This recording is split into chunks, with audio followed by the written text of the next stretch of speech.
You're an expert in these three arenas. What is going to happen? Well, here's one thing that I think. In the book of Joel you mentioned, where it talks about the sun turning to sackcloth and the moon to blood, it's in the same context that God says he's going to judge all the nations who are trying to divide the land of Israel. And that's what's going on right now. And America is leading the push to divide the land of Israel. And I think these are the heavenly billboard warning signs by God to Israel not to divide their land. It's also that America should not partake. But here's the other thing. We see a war in 1948, a biblically prophetic war. We see a biblically prophetic war in 67. I'm not saying it's going to happen, but I think there's a good chance we could see a biblically prophetic war in Israel because there are several that haven't taken place yet.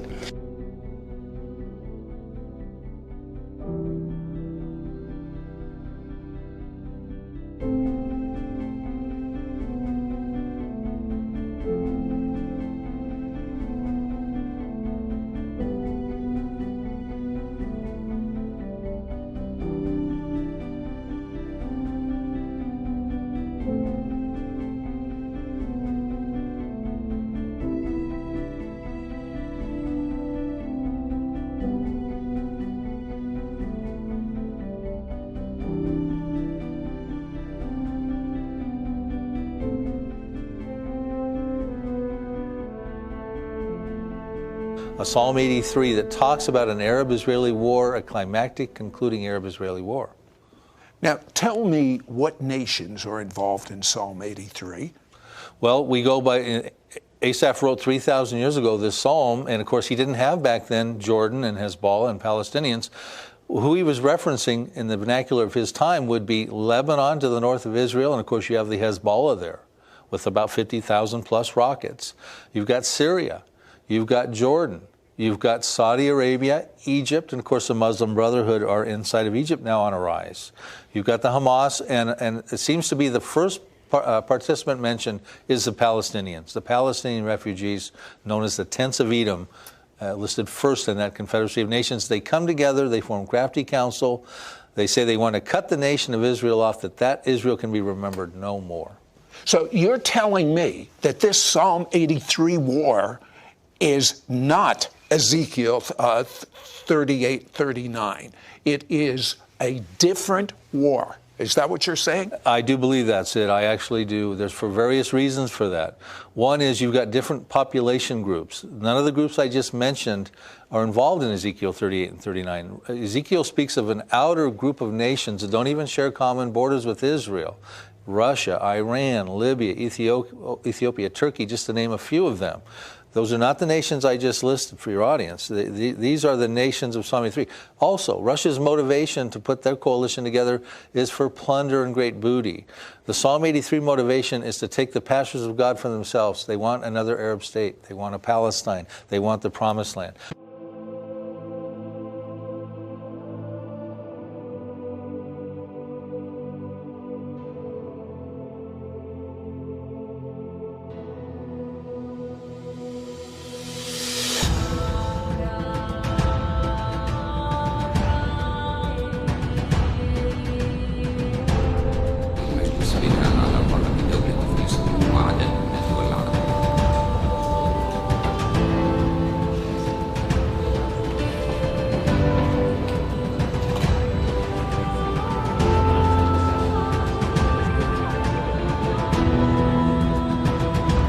إخوانكم في بيت المقدس يعتكفون في المسجد الأقصى دفاعا عنه بأرواحهم وصدورهم.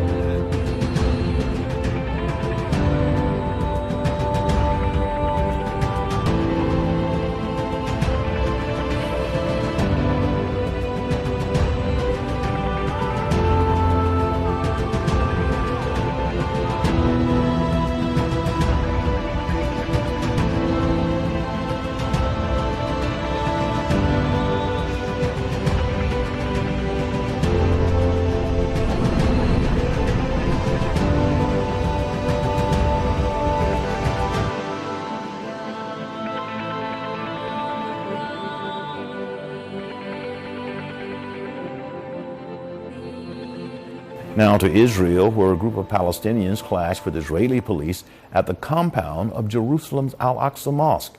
The tensions come just hours before the start of the Jewish New Year. Palestinians say violence flared after police entered the compound, which is a holy site for both Jews and Muslims.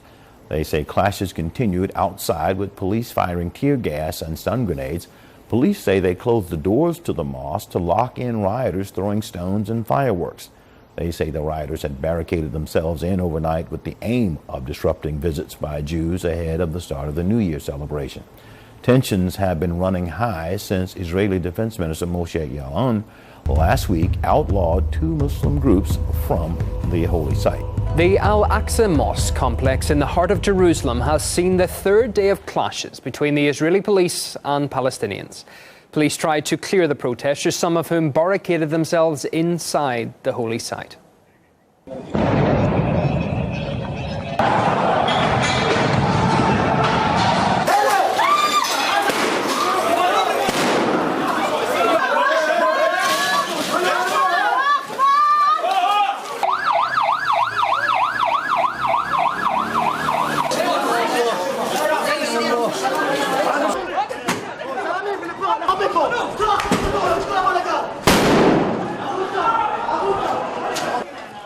There seems to be no end in sight to Israeli provocations at Islam's 3rd holiest site in Jerusalem, Al-Quds.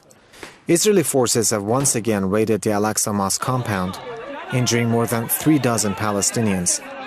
Doctors and emergency services who rushed to the scene to help the injured were also beaten up and arrested. Tension is boiling since Sunday after Israeli forces violently attacked Al-Aqsa. Dozens of Palestinians have also been detained since then. On Tuesday, another Palestinian suffered injuries in clashes with Israeli forces in the Kalandia neighborhood in the West Bank city of Ramallah. The UN envoy to the Middle East has already warned that tensions could potentially spiral out of control. The Al-Aqsa Mosque, located in the old city of Jerusalem, next to the Dome of the Rock, is a common flashpoint in the Palestine-Israel conflict. In recent months, Israeli forces and settlers have also stepped up their attacks on the mosque, which has led to violent confrontations between the two sides. Meanwhile, Israel has beefed up its military presence in the occupied territory. The deployment followed a security cabinet meeting convened by the Israeli Prime Minister. During the meeting, Benjamin Netanyahu also announced tougher penalties against stone-throwing Palestinians. The latest Israeli crackdown on the Palestinians and the desecration of Al-Aqsa has provoked angry international reactions. Iran has condemned the Israeli raids as a brazen insult to Muslim sanctities. Foreign Ministry spokeswoman Marzieh Afgham said Tel Aviv's segregation rules as well as restrictions on Muslim pilgrims are in blatant violations of international law. Afgham voiced Iran's readiness to join other members of the Organization of the Islamic Cooperation in an emergency meeting to discuss measures regarding the Israeli violations. The Israeli actions at Al-Aqsa Mosque also led to criticism from the US, the EU, Saudi Arabia and Qatar. Jordan also denounced the Israeli actions, saying they amount to aggression against Arab and Muslim nations. We in Jordan have been very concerned and angered with recent escalations in Jerusalem, specifically in Al-Aqsa Mosque. And we have gotten reassurances from the Israeli government that this will. Meanwhile, Chief Palestinian negotiator Saeb Erekat has said that Palestinians will not allow Israel's plans for Al-Aqsa to succeed.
the attack has also sparked international condemnation. Jordan has accused Israel of provocation and attempts to change the status quo.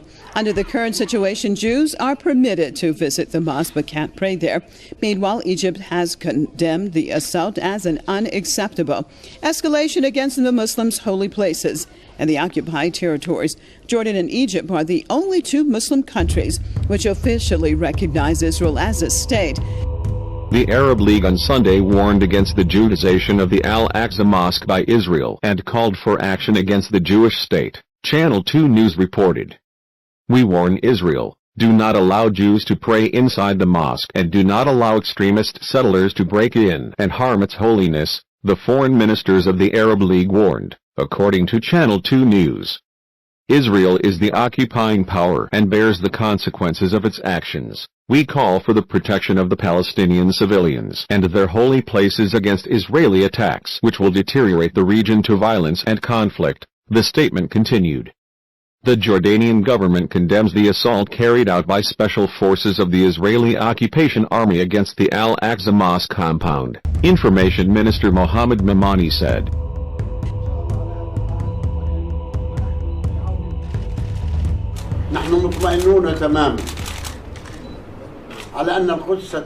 We feel completely safe that Jerusalem will be fine despite a fierce and uncompromising war declared by Israel.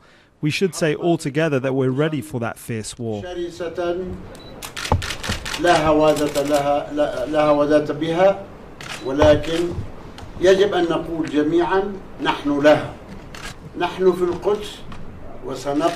We are already in Jerusalem and will stay in Jerusalem. We'll protect it. We'll protect our places of worship, Christian and Islamic, and will not leave our country.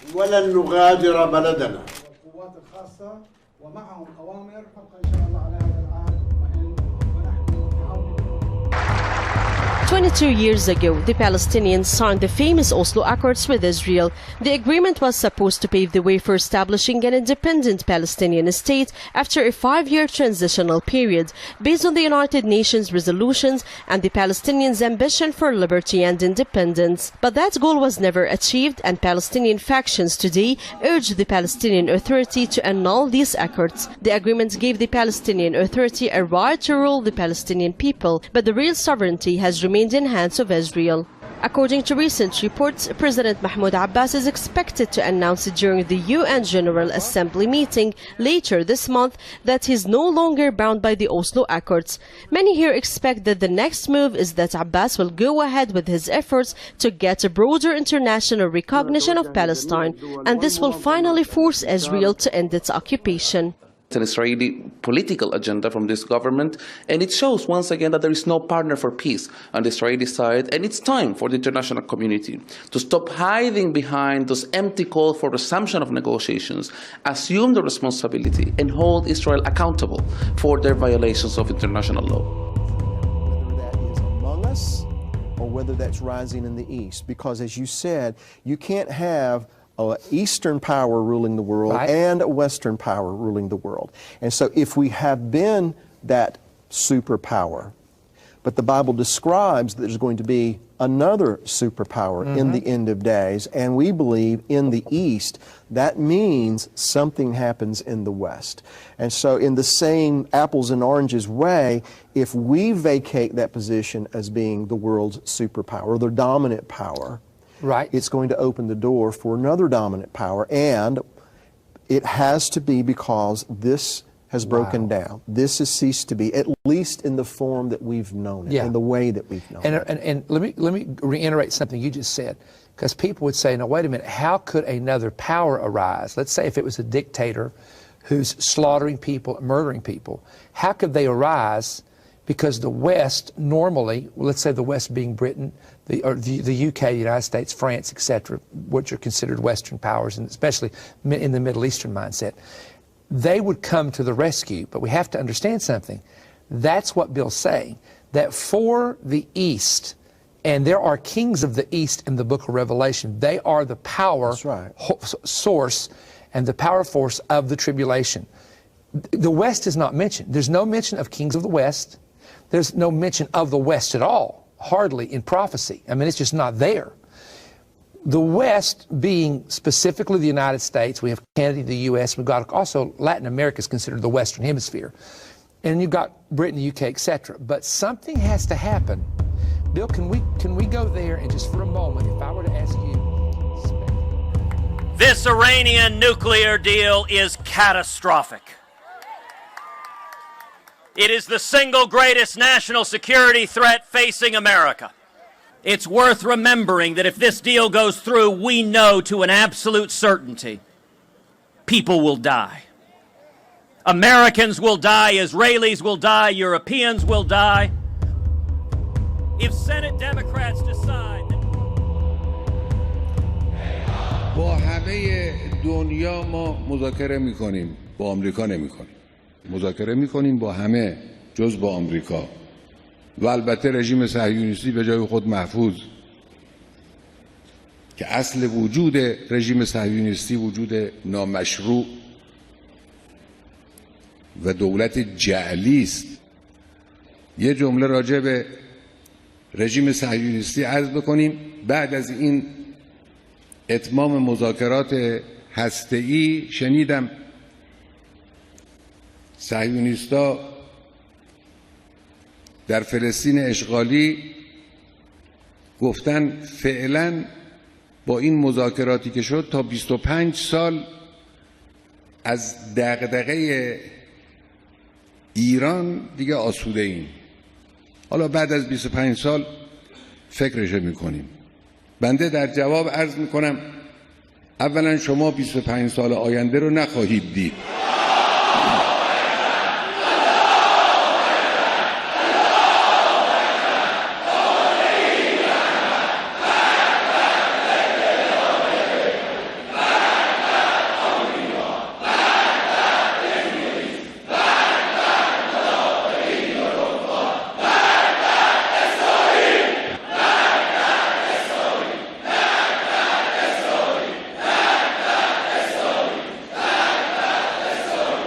انشاءالله به توفیق الهی تا 25 سال دیگه چیزی به نام رژیم صهیونیستی در منطقه وجود نخواهد داشت به فضل الهی. ثانیاً در همین مدت هم روحیه اسلامی مبارز و حماسی و جهادی یک لحظه صهیونیست‌ها رو راحت نخواهد گذاشت. اینو بدانن. Exhausted and drained, but determined to make it. Most are marching towards Germany, where they are being welcomed with open arms. The majority are Syrian and have travelled thousands of miles in search of a better life, often paying the ultimate price.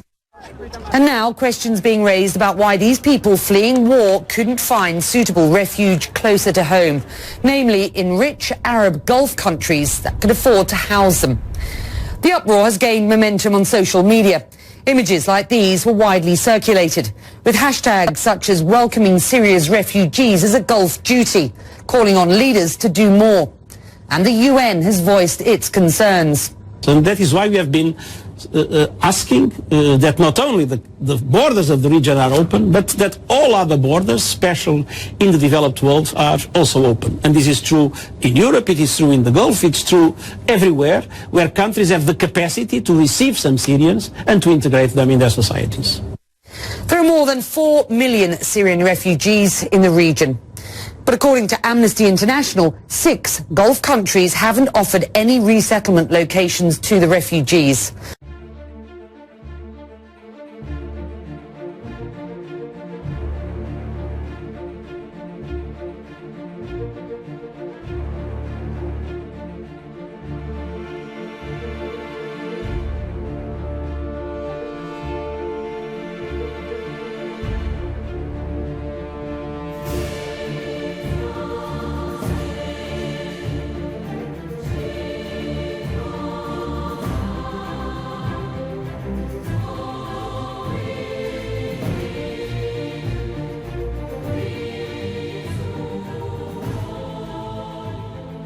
The leader of al-Qaeda is calling for more lone wolf attacks against the West, especially the U.S. Ayman al-Zawahiri put out an online audio message Sunday calling for unity among militants. He cited the Tsarnaev brothers and the Fort Hood shooter as examples for other jihadists to follow. CBS News senior national security analyst Juan Zarate joins us now on the phone. Thank you, Juan, for checking in with us. How serious is this kind of message? Well, it's always serious, Don, when the leader of al-Qaeda puts out a message globally trying to inspire actors to attack in the West, refocusing the global jihad on attacking America, which is exactly what he's done. That said, you've got to keep in mind that al-Qaeda core has been weakened, in many ways superseded by the Islamic State as the leader of the global jihadi movement. يريدون لنا العذاب، يريدون لنا المهانة. لن يرضى عنا اليهود ولا النصارى، ولن نتبع ملتهم، وسوف يرتفع عنا ليل الظلم هذا، وسوف ندوسهم قريبا بإذن الله.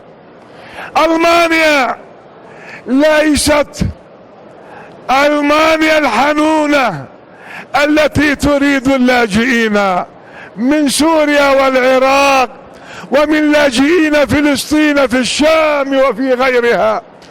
إنها أوروبا التي شاخت وهرمت وتريد طاقة بشرية ولا أقوى من طاقتنا البشرية.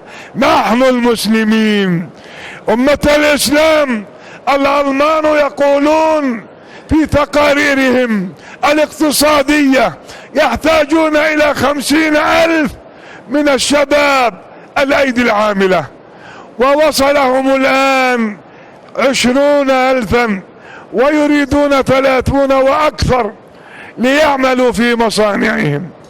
وليس شفقة وليست رحمة للشام وأهلها ولاجئيها.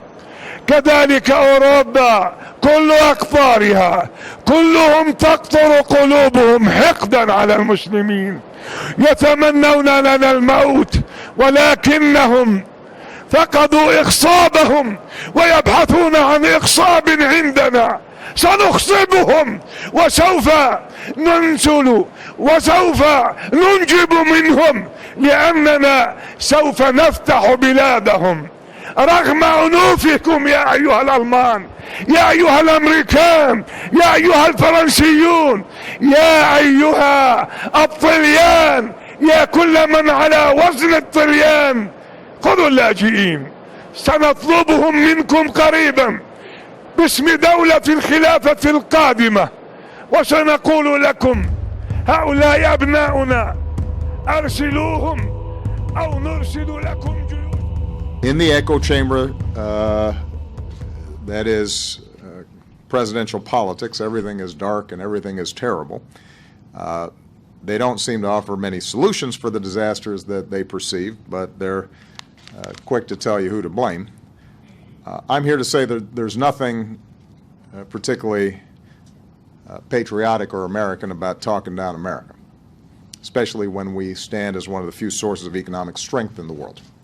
Despite the perennial doom and gloom that I guess is inevitably part of a presidential campaign, America's winning right now.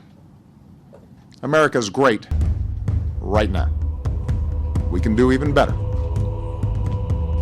Well, despite over 1 million Iraqis killed, the State Department says Iraq is better off because of the U.S. invasion.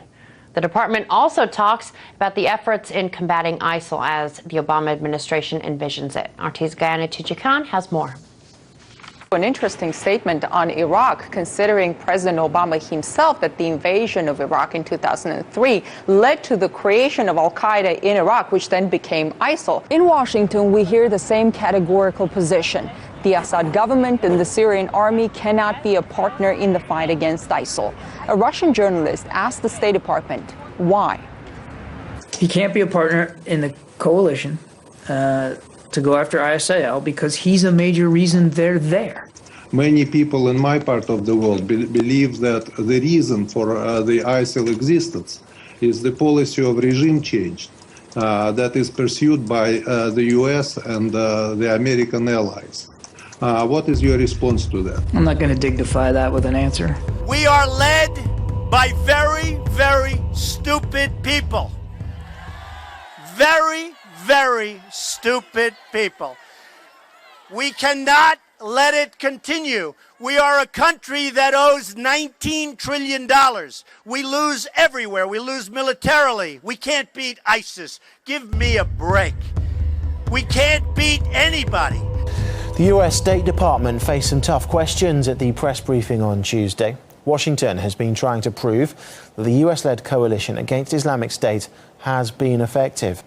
Are you concerned at all that Russia is trying to create its own coalition that is also an anti-ISIL coalition, but is at the same time a pro-Assad coalition? There's no need for another international coalition against ISIL when 60-plus nations are already aligned and having an effect against ISIL. By the day, Russian denials of involvement in this brutal conflict appear to be eroding. The Kremlin now says if it weren't for Moscow helping the Syrian government, this carnage would worsen and the humanitarian crisis intensify. We've been providing and will be providing all necessary military technical assistance, and we call on other countries to join us. If Russia hadn't been supporting Syria, the situation there would be worse than in Libya, and we would see more refugees. But it's the level of that military support which continues to raise concerns. The Kremlin is rejecting allegations it's already engaged in combat operations alongside the Syrian military. But US officials say Russia appears to be dramatically increasing its military footprint in Syria, bypassing NATO airspace restrictions to fly in weapons and supplies.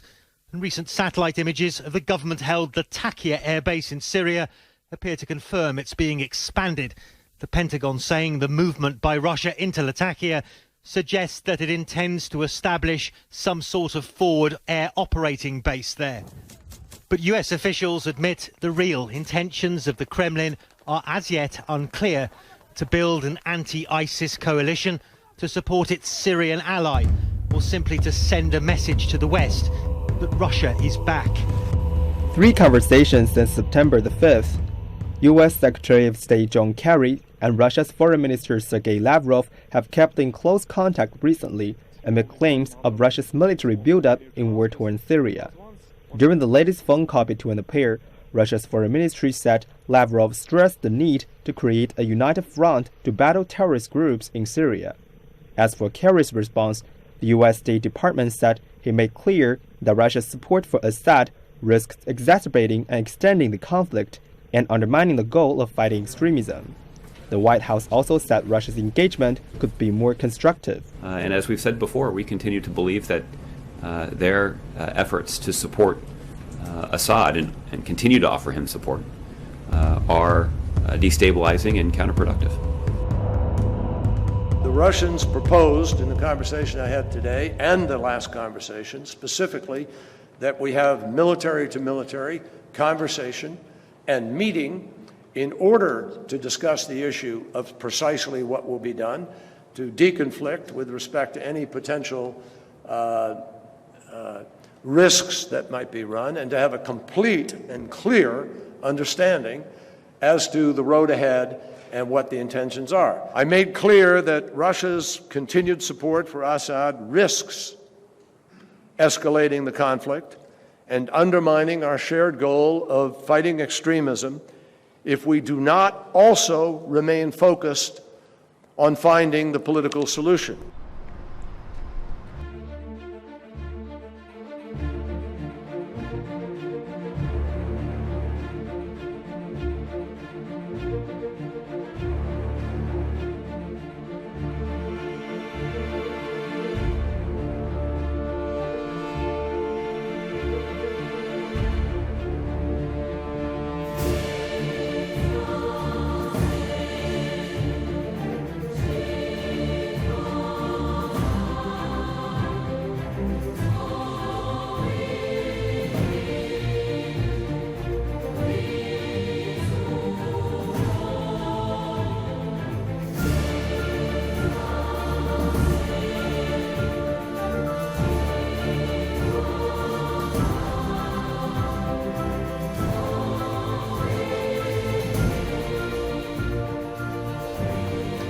Russia has launched its biggest military drill of the year, involving nearly 95,000 troops, dubbed Center 2015. The military exercise takes place at 20 sites across Russia's central military district and includes ground troops, Navy and Air Force units. Soldiers from member states of the Collective Security Treaty Organization known as CSTO are also involved in the exercise. The Defense Ministry says the drill is aimed at testing the military preparedness of CSTO countries to manage coalition troops in containing an international armed conflict. The exercise, which employs more than 7,000 pieces of weapons and military hardware, will be running until the 20th of September.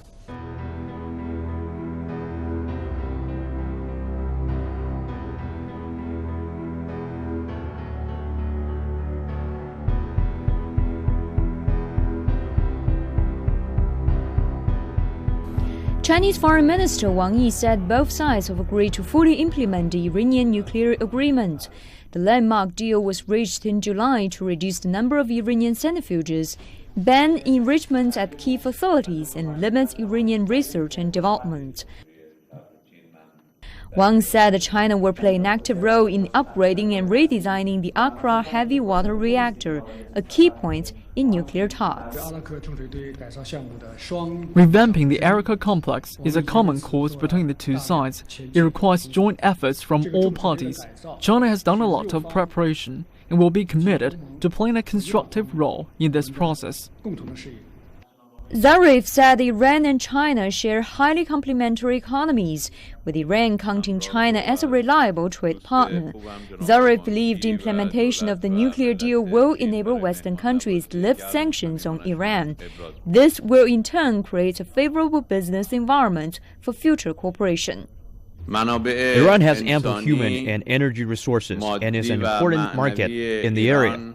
After the sanctions lifted, Iran will hold appeal for other countries. I'm expecting to see great business cooperation between China and Iran. Wang has met with Zarif officially for the 7th time this year and on many other unofficial occasions.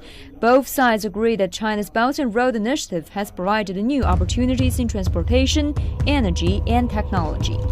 The Democratic People's Republic of Korea says its main nuclear complex has resumed operations after being shut down in 2007.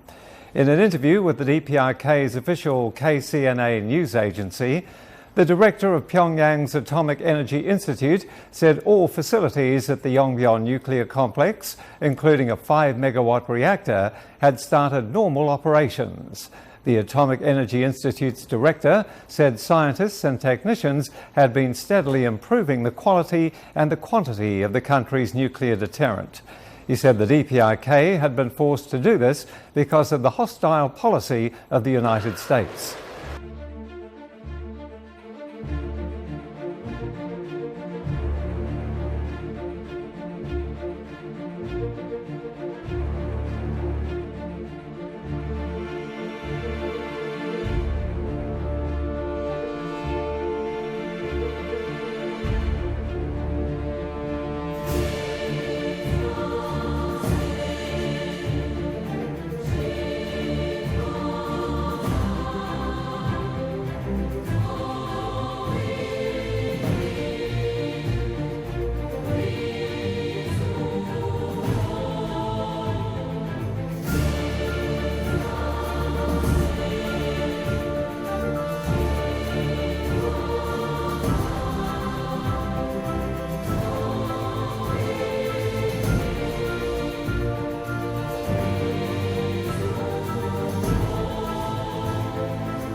Sabato prossimo partirò per il viaggio apostolico a Cuba e negli Stati Uniti d'America, una missione a cui mi accingo con grande speranza.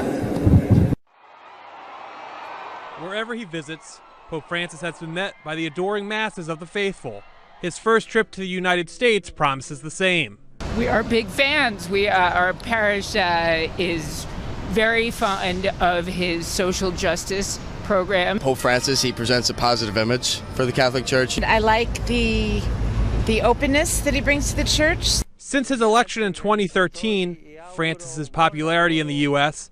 at one point hit 90% among Catholics and 70% in the general public, according to the Pew Research Center, numbers not seen since Pope John Paul II in 2005. We've needed for a while a renewed image, a renewed face of the church, and Pope Francis is giving it to us. But after statements about controversial topics like climate change and capitalism, a Gallup poll released in July showed the pontiff's popularity taking a hit, especially with political conservatives. He's going to try to stimulate our thinking so that we can creatively, wisely, intelligently devise policies that will best advance the underlying moral principles. Francis has called global warming a largely man-made problem driven by overconsumption. He has urged the church to be less judgmental and more merciful, famously uttering, "Who am I to judge?" about a purportedly gay priest. And while upholding the church's teachings opposing abortion, Francis is allowing priests to grant absolution during the upcoming Holy Year of Mercy. People that like what he says about the defense of marriage and family and the baby in the womb might not be enthusiastically applauding when he offers rather pointed criticism of a market economy that leaves people behind. So he's an equal opportunity disturber in that as we listen to some things, he says we smile. As we listen to other things, he says we bristle. But Jesus was like that, remember? Francis's revolutionary pontificate has drawn the spotlight away from one of the biggest controversies surrounding bishops and the U.S. Church. Clergy sex abuse scandals persist despite broad reform. This crisis, unfortunately, has eroded that moral voice and that moral authority, has weakened the authority of the bishops to be moral voices and moral spokesmen. But the ongoing debate about what should be done next has been largely overshadowed by public fascination with Francis. We move on now to Chile tonight and to a massive earthquake. Dramatic images coming in, capturing the moment that deadly quake hit. Shelves in this grocery store shaking, at least 11 people killed in this, 1 million evacuated. Take a look at this massive boat picked up by a tsunami wave and dropped on dry land. Those tsunami advisories reaching Hawaii, even parts of the West Coast, and ABC's Matt Gutman reporting in tonight. The earthquake sirens blared and the cities shook. The 8.3 quake shattering the Chilean night, killing at least 11 and sending a 15-foot tsunami into 2 coastal cities in the South American nation. This orderly stream of humanity fleeing that surge of water, carrying away cars and boats. 1 million people evacuated. The quake struck in the Pacific Ocean, 300 miles north of Chile's capital of Santiago, only 6 miles deep. Within minutes, buildings collapsed. The lights flickering, screams echoing as jars fell off supermarket shelves. This reporter on air urging calm. Mantener la calma. Traffic cameras shaking violently, those taillights now a smudge of red. And in neighboring Argentina, water sloshing in a pool. Chile is on the Ring of Fire, a line of earthquake zones rimming the Pacific, including the U.S. And overnight, tsunami advisories issued for California and Hawaii. That quake did trigger small tsunami waves here along California beaches. That advisory now canceled. Incredibly, the Chileans managed to evacuate as many people as live in San Francisco in just a few hours. The Mineral Resources Department says that Fiji's shores will likely see the effects of the quake at around midnight local time, adding that coastal areas in the Pacific Island country can expect tsunami waves of up to 1 metre. Authorities said no immediate action or movement was needed, but one seismologist from the California Institute of Technology, Mark Simons, was more cautious, saying that those nations surrounding the epicentre of the quake needed to remain vigilant, especially if the 8.3 magnitude quake was just in advance of a larger seismic event. The tsunami from this particular event can take I don't know, many tens of hours to cross the Pacific. So if you are in New Zealand, Tonga, Fiji, Japan, you'd be on watch for a while. Or Hawaii, we know it's the current prediction is 3 a.m. local time in Hawaii, so about 6 a.m. here for the first possible arrival. It's not saying there's going to be one.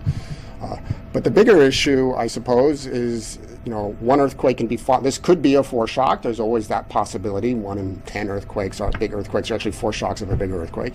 And there can also be other processes such as landslides that may happen in a delayed fashion. So usually the wise thing is to be vigilant for a while. Researchers say California has not been this dry in 500 years. The breaking news, the state of emergency in California, where 12 wildfires are burning right now. One in particular, the so-called Valley Fire, is fierce, fast-moving, and fatal. And tonight we've got the stunning images and the survivors, both human and animal. Here's ABC's Matt Gutman. The fire swept down the valley with apocalyptic fury. Flames as high as skyscrapers hopscotching the canopies, raining flaming terror. Families fleeing, navigating this hellish landscape.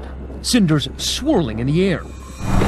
23,000 people displaced in Northern California.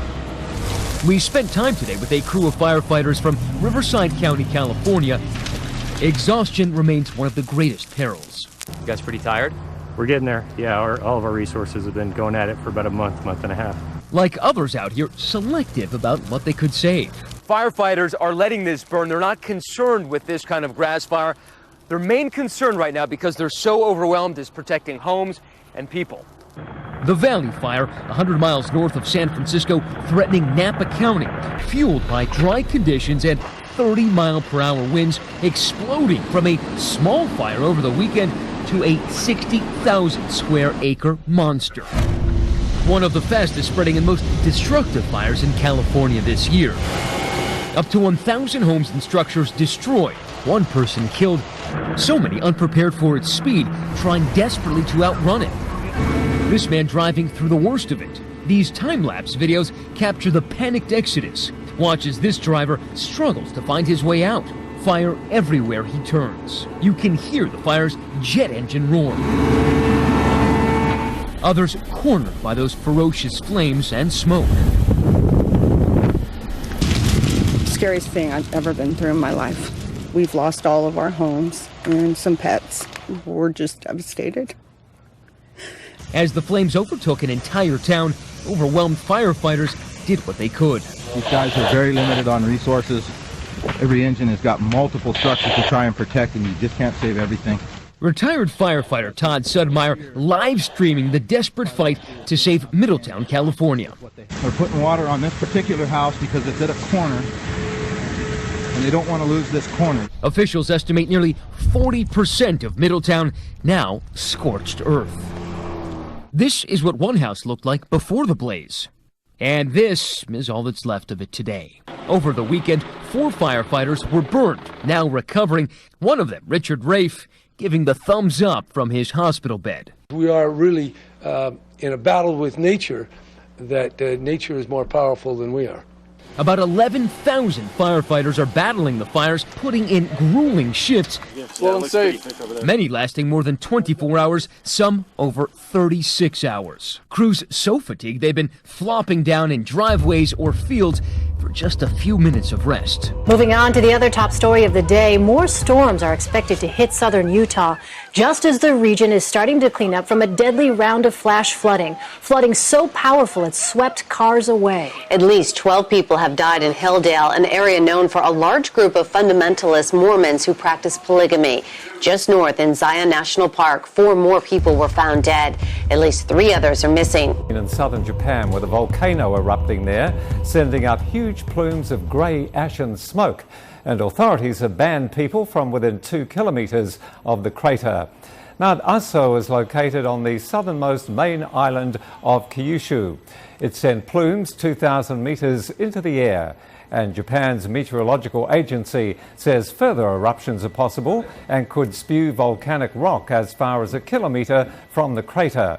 Police are quoted as saying they safely evacuated the area near a ropeway on the mountain and were having other visitors move to lower elevations. Authorities are using helicopters to hoist buckets of water into the air and then release them over raging forest fires in South Sumatra province in western Indonesia, one of the main hotspots. And the National Disaster Management Agency said Indonesia has mobilized hundreds of military troops to fight the fires and will send additional international helicopters to waterbomb the affected areas if necessary. In Singapore and Malaysia, the air quality dipped to unhealthy levels this week, and schools were closed in several Malaysian states, and some flights were disrupted due to poor visibility.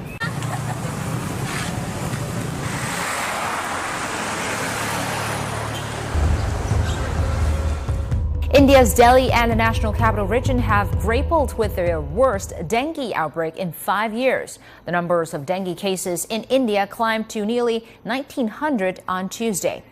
Civic authorities said over 600 dengue fever cases were reported in New Delhi in the last 1 week alone, and so far 5 deaths have been reported in India. Taiwan's Disease Control Center said on Tuesday there have been 9,862 cases on the island since May, with 8,666 reported in the southern city of Tainan and 1,030 in neighboring Kyushu. Sowing the seeds of discontent, rice farmer Jamrat is putting his faith in a crop of green beans this year. Normally, he'd be planting rice, but the beans require much less water, although he fears even this sturdy crop will likely fail. I'm 68 years old, and I've never seen it this dry before. Jamrat shows me just how dry the earth in his fields has become. Monsoon rains that would usually have left the rice paddy submerged in water never arrived. And this is the second crop to fail this year. Dry conditions are also plaguing Guatemala. A drought has triggered widespread food shortages. The United Nations World Food Program says malnutrition is a concern. On a good day, Delia Lopez can get enough beans and tortillas to feed her 8 children. But she says the ongoing drought is making that increasingly difficult. When there is food, the children have enough to eat. When there is none, they eat very little. Many days, her children go to bed with empty stomachs. There are days when we don't eat because there's nothing. For a second straight year, a drought has devastated this part of Guatemala, one of the driest regions in this Central American nation. This rural Guatemalan community depends entirely on the rainfall to produce its main food crop, corn. But as you can see, not a drop has fallen in recent months, and the effects on the crop itself are plain to see. The people suffer from chronic malnutrition. A lack of medical resources makes their plight even worse. The United Nations World Food Program coordinator here says Guatemala's food shortage has entered a crisis stage. We are beginning to find underweight children. We measure and weigh them. The number of children hungry and suffering from malnutrition is growing. Maria Yolanda Perez's family usually produces its own food, but this year's drought has ruined their crops. Because it's not raining, we have to buy corn and beans in order to eat. She says they have no money for basic necessities. An official from this remote mountain community shows me a few corn plants that have survived, but he says they will also die soon if the rain does not come.